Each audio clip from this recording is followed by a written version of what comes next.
How's it going there, guys, and welcome to the Weeb Lounge. I am Nick, and in this global versus Japan comparison, we're taking a look at our main character, Pecorine.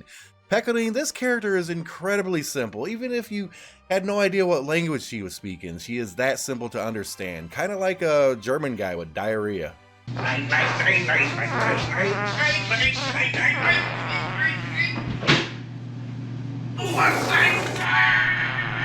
Pecorine basically has one job. It's to tank. She does it easily, she does it well, and she does it without any kind of shizen.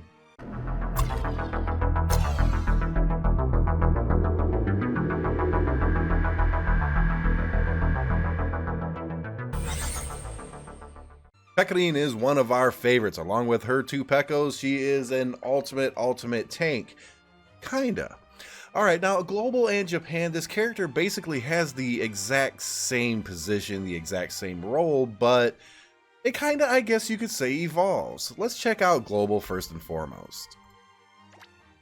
Now on global, she starts out at 1 star. Of course, she's the main character of this entire series. She's the focus point of all the things. And rightfully so, but here's the thing. Over on global here, she's kinda put to the side, I guess you could say, like fairly early on. Like right when you install the game, you need a tank. Okay, bam. If you don't happen to get June or Nozomi or something in your pools or whatever, or Kuka or whatever the heck's going on, Pekko's there. You're giving Pekko right off the bat, and she can tank almost the whole thing as long as you keep leveling her up, ranking her up, etc., etc. She can do really well.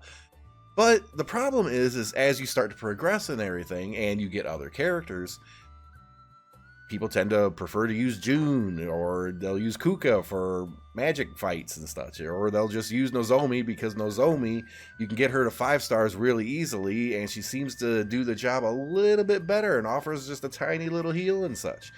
So Pekko, she is really good. She's a really good tank, especially when you get her to 5 stars. But she gets outshined by the utility of other characters. Let's go ahead and find ourselves a little quest here to kind of throw her in.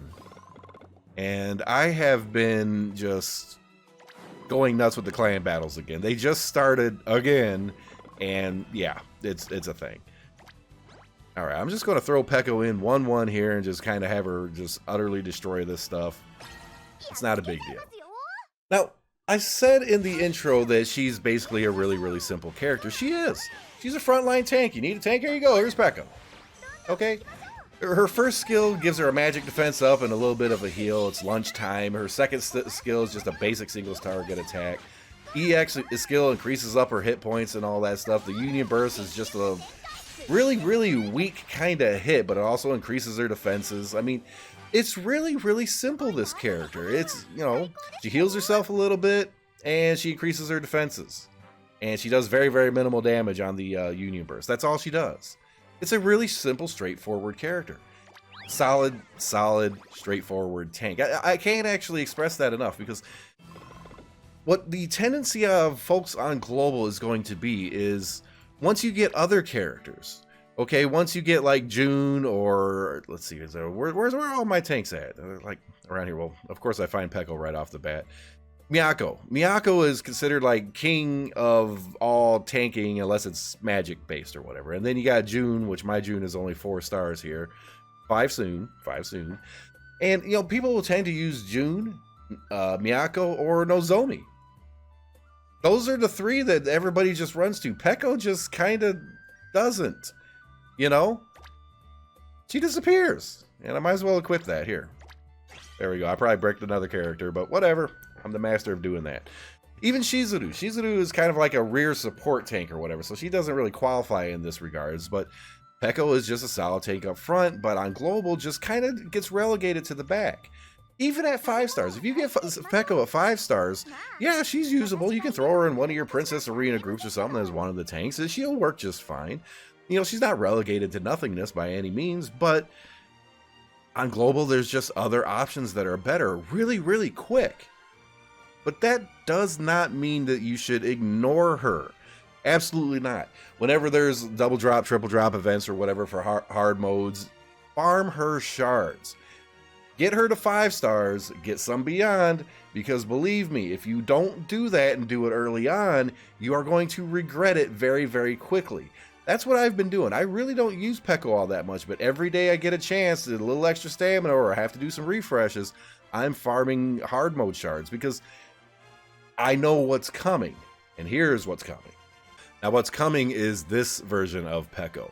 Peko eventually gets unique equipment and is the very first character to get the 6-star treatment. So the earliest 6-star that pops up is going to be Peko. So what the heck's the difference? You know, why are we dealing with 6-star Peko prep right now?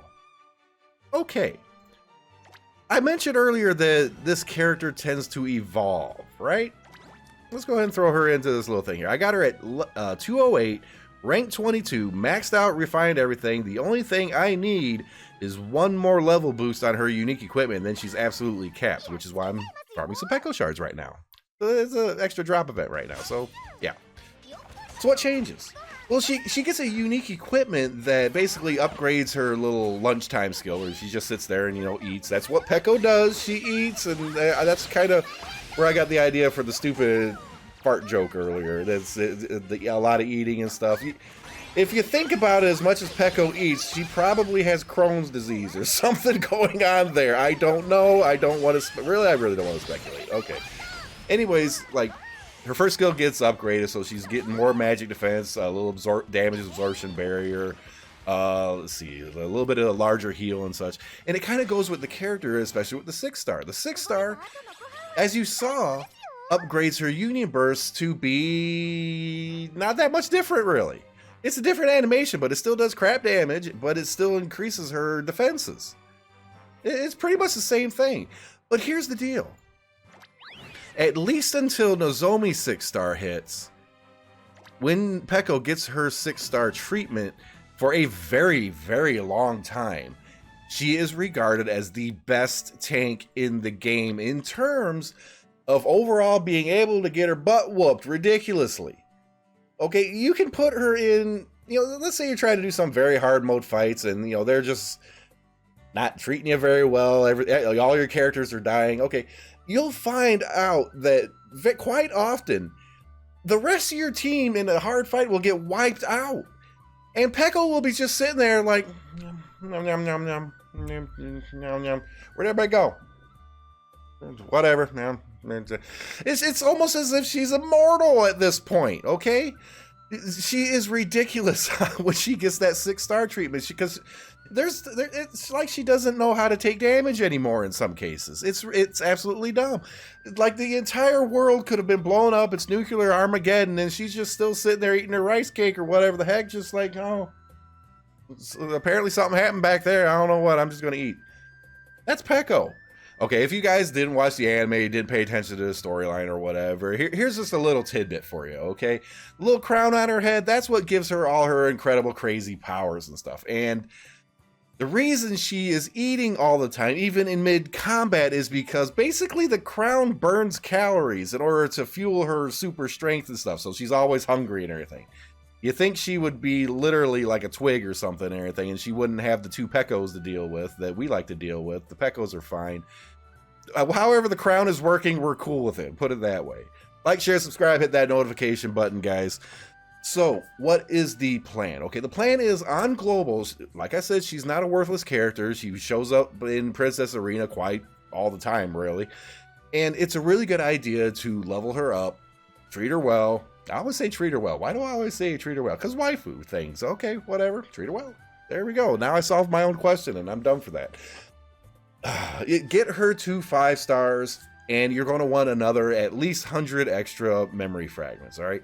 You have time to do this, but not as much time as like a lot of the other 6-star characters. Remember that I don't know exactly when Crunchyroll is going to do on global the 6-star treatment because all the timelines are a little off or whatever. They're not perfect. But when it does happen, she's the first. So get going now, so you're not waiting until like they announced it 2 weeks before and they're like, oh crap, I still got Peko at 2 stars. Oh, what do I do now? Yeah, that's the deal with her. And her unique equipment, you definitely need to get that leveled up as well. So if you max her out, she's a ridiculous tank at that point. So basically, like a lot of other characters that I mentioned, whenever you have the opportunity with extra stamina, put more towards her, farm her memory fragments, maybe a little more so than a few other characters, because this one, like I said, is the first. It's going to come quick, and you don't want to be unprepared, because that 6-star makes her the best tank in the game, and it stays that way for a very long time. We'll see you in the next video.